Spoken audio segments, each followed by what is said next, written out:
charge. There's really nobody. Longstreet is injured. Jeb Stuart is dead. So they don't do much. By the end of May, the two armies were positioned very close to the 7 Days battlefield, which we talked about a long time ago. That was McClellan versus Johnston and then Lee. Actually, that was all Lee at that time. But the point is they're very, very close to Richmond. The Confederate line was 6 miles long and was anchored on both sides by rivers. Both armies dig in again. Scott, let me pause just a second. Okay, you Okay. may Yeah, have to sure. edit some. I'll put the time code here to, yeah. All right, that's you. Yeah.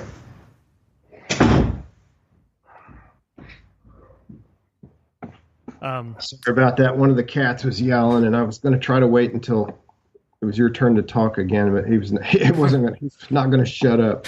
If you start on the .5, Lee became seriously ill, and then, yeah. Okay. All right. Ready? Yeah. All right. So something interesting happens that we haven't seen before. Lee actually becomes very ill, and he's confined to his bed. He's unable to command. And he didn't really have any subordinates that he fully trusted. Longstreet had been wounded, as we saw. Longstreet is out of the picture. Jeb Stuart is dead. So he wasn't able to plan and order an attack on Grant. So the South pretty much does nothing for a while until Lee's able to get up out of his bed and command again. By the end of May, the two armies were positioned very close to the 7 Days battles and very close to Richmond.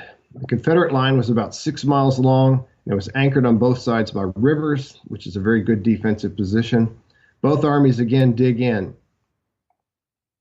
So now Grant decides to launch another major assault at Cold Harbor. Cold Harbor was right in the middle of the old 7 Days battlefield. And Grant wants to keep Lee's attention and keep him from sending troops to the valley or anywhere else. Grant was also frustrated by his inability thus far to crush Lee. He thought it would be easier than this. He knew it wasn't going to be easy, but he didn't think it was going to be this hard, for crying out loud. And he feels that Lee's army is heavily weakened, which it is. But we'll see what happens. So he's planning this new attack. And a lot of the soldiers, this is an interesting little factoid that I read about. Many of the Union soldiers knew that there was a good chance they might not survive this attack. A large number wrote their names and addresses on slips of paper and pinned them to their uniforms so that their bodies could be identified after the battle. You didn't have dog tags yet at this point in U.S. Army history. Which comes about after the Civil War, interestingly enough. Yeah, so they just have to go with little slips of paper. One soldier wrote in his diary, June 3rd, I was killed. And it turned out he was right. His diary was found on his body at the end of the day. So it's not looking good if you're a Union soldier. Skirmishing occurs on June 1st and 2nd. Then on June 3rd, Grant orders 50,000 soldiers to attack 30,000 heavily entrenched Confederates. And this is another instance where we see a commander who knows better, nevertheless, ordering a frontal assault on an entrenched position. How many times have we seen this? We saw it at Pickett's Charge. We saw it at Fredericksburg. Now even Grant is doing it. And the attacks, of course, were easily repulsed. In 3 days, just 3 days, Grant lost 12,500 men to only 1,500 Confederates. Isn't that amazing? It's like it's not 10 to 1, but it's close, yeah. Getting close to that, yeah. It's like 8 or 9 to 1, I guess. Grant later admitted that he wished he had not ordered this attack. And this is the only thing that Grant ever admitted was a mistake. He said, Cold Harbor, I should not have done that. And he shouldn't have. The Northern public became disenchanted with Grant. Many newspapers, especially Democratic ones, of course, called Grant the Butcher. So he gets another nickname, which is this time not an affectionate one. And of course, I have to say that these people that are calling him the Butcher, they completely disregarded what Grant had done in the West and the fact that he was wearing Lee down. They were just playing politics is what they were trying to do. And Lee realizes what Grant is doing. He wasn't fooled at all. He realizes that Grant is trying to bleed him to death, wear him down, and he's pushing him back toward Richmond. So in a way, even though Grant is piling up these huge casualties and bodies right and left, he is actually doing exactly what he wanted to do. So it's kind of interesting.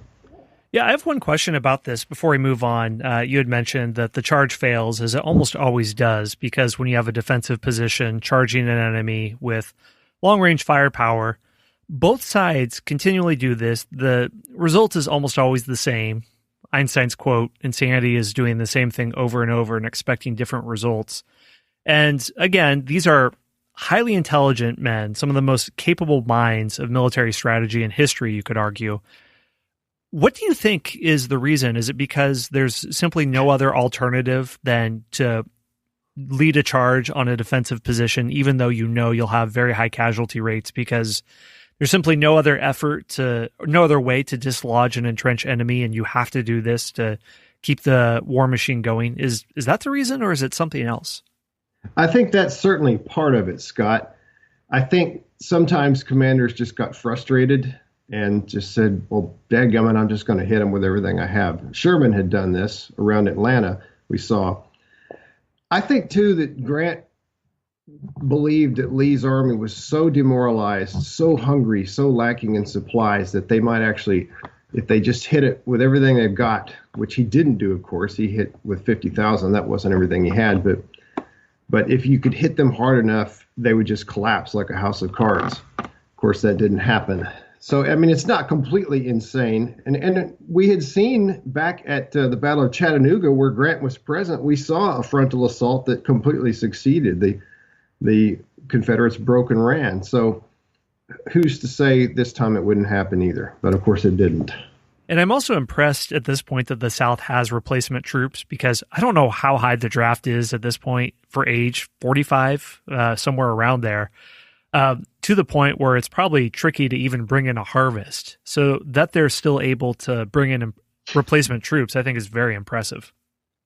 Yes, and that so many of these men will keep on fighting even though they're sick and they're hungry and they're lacking shoes or other necessary supplies. It just boggles the mind. Now, a lot of people did desert, a lot of Confederate soldiers, but most of them didn't. All right. Okay. All right, let's move well, yeah, now. Let's see what happens in Petersburg. After Cold Harbor, which was, again, a complete Union disaster, Grant disengaged and he moved the army across the James River in a wide turning movement. The Union Army made an immense pontoon bridge, the biggest one in the entire war, and Petersburg is his aim. And now the armies are pretty much north to south. They're laid out north to south, and Petersburg is south of Richmond, and Grant's going to try to take it. Lee is again surprised, but despite this, the Union Corps commander in charge of taking Petersburg failed to push into the city. This is June 15th through 18. So again, we're still only 6 weeks after Grant had begun the campaign. Lee rushed troops down to Petersburg, and by the 18th, they had secured the city.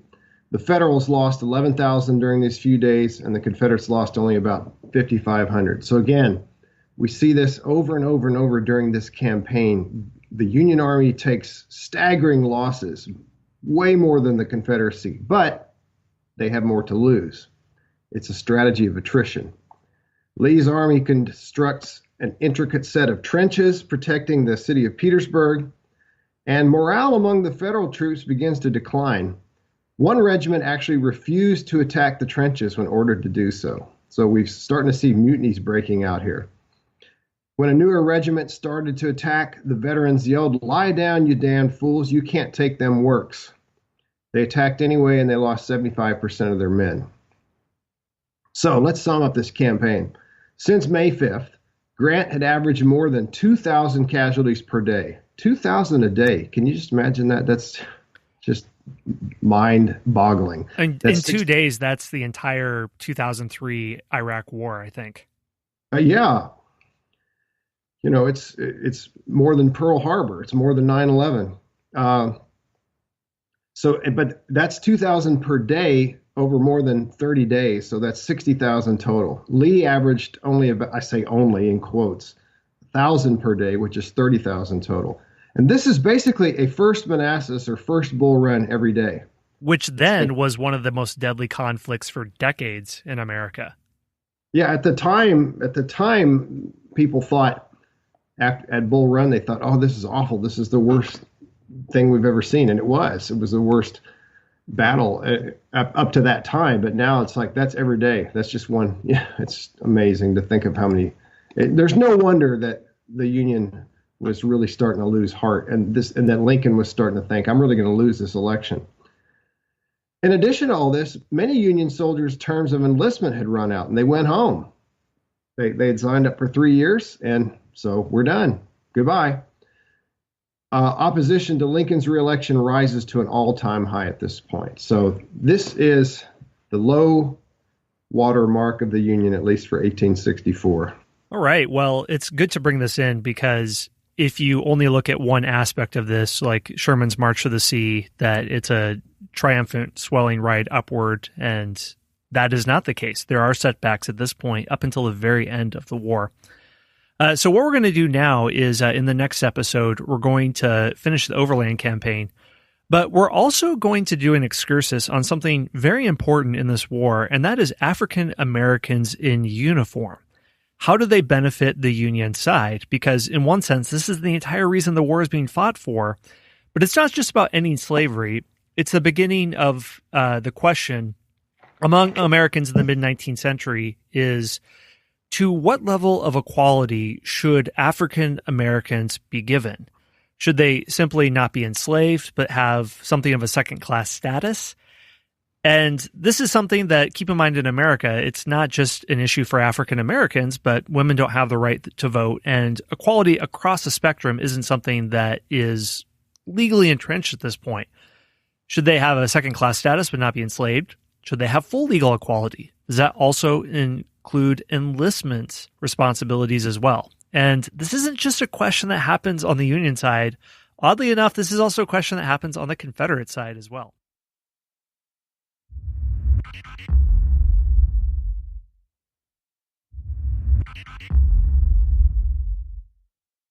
Anything else you want to mention about this before we wrap up, James? No, I think we've summed it up pretty well. I will say that just a reminder that when we left off here at the end of the Battle of, Petersburg, it wasn't, we did Cold Harbor, and then we did the attempt to take Petersburg, which failed. At this point, the march to the sea and the fall of Atlanta had not happened. So it was pretty much all bad news for the North at this point. So this is the dark night of the soul of the Union. Yeah, it is. So we'll see how they emerge in the next episode. All right, well, that was the episode for today. Thank you so much for listening, and I hope you enjoyed it. First of all, I'd like to thank the Knowlton's Rangers, and especially our spy masters, Baron Fraser, Carl from Norway, Chris from Maine, and Melissa Sarnowski, and I'll explain what that means in a second.